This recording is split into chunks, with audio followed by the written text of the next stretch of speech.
আসসালামু আলাইকুম আমার কলেজের ভাই ও বোনেরা, আশা করি সবাই ভালো আছেন। আমিও ভালো আছি। আজকে নতুন একটি ভিডিও নিয়ে আসছি, সেটা হচ্ছে প্যাডেড ব্রার front center front cradle basting. তো ভিডিওটি না টেনে দেখতে থাকুন, আশা করি আমার সাথেই থাকবেন। দেখেন, প্রিন্ট মেশিনের কাজ সিঙ্গেল নিডল লক স্টিচ মেশিনের কাজ। এটা সেন্টার ফ্রন্ট টপ জয়েন করে এটা বাস্টিং করা হইতেছে, মানে চারি সাইডে বাস্টিং করা হইতেছে। বাস্টিং করার পরে এই সেন্টার টু পার্ট কাডল জয়েন করা হবে দুইটা। এটার জন্য এই সব সাইডেই ড্রিল মেশিন দিয়ে আটকায় দেওয়া হচ্ছে। দেখেন, এটার ক্যাপাসিটি আছে 70 থেকে 80 পিস। এগুলো ট্রেনিং অপারেটর দিয়ে করাইতেছি, অনেক স্লোলি কাজ করে।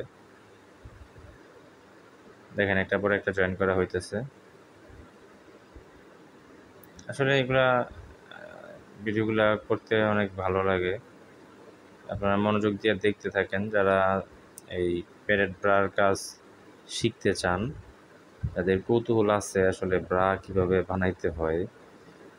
আসলে ব্রা শব্দটা শুনলেই জানি কেমন, যারা গার্মেন্টসের বাইরে আছেন তাদের কাছে শব্দটা একটু অন্যরকম মনে হয়, যে আসলে ব্রা কীভাবে তৈরি করে। এটা শুনলেই আসলে সবার সাথে শেয়ারও করা যায় না, বলাও যায় না যে ব্রার প্রসেস। এটা হাসাহাসি করে, যে জীবনে শোনে নাই, দেখে নাই, জানে নাই, এটা হাসাহাসির মতো। যাক, দেখতে থাকেন। আশা করি এই প্রত্যেকটা কাজের ধাপ দেখলে, প্রত্যেকটা প্রসেস দেখলে আপনারা সহজেই বুঝতে পারবেন কোনটার পরে কোনটা কাজ করা হইতেছে, কোনটার পরে কোনটা আসতেছে। দেখেন, এটা প্লেন মেশিনে ওয়ান শটে করলে প্রোডাক্টিভিটিটা ভালো থাকে। এটা ওয়ান বাসটা একদম পুরোটা করা হইতেছে, চারি সাইড প্লেন মেশিন দিয়ে আটকায় দেওয়া হইতেছে। এবং এটা লেফটের নাইট নেই, এটা শুধু সেন্টারে আর কি, সেন্টার ফ্রন্টের কারেল বাস্টিং। এগুলো ম্যাশ ফেব্রিক্স, এগুলো চায়না থেকে আসে, চায়না থেকে। তো আশা করি আমার ভিডিওটা ভালো লাগলে যদি ভালো লেগে থাকে লাইক কমেন্টস, এবং ইউটিউবে যে সার্চ করবেন লিনজারি ব্রা বিডি এবং সাবস্ক্রাইব করে দিবেন। ভিডিওটি দেখার জন্য অসংখ্য ধন্যবাদ।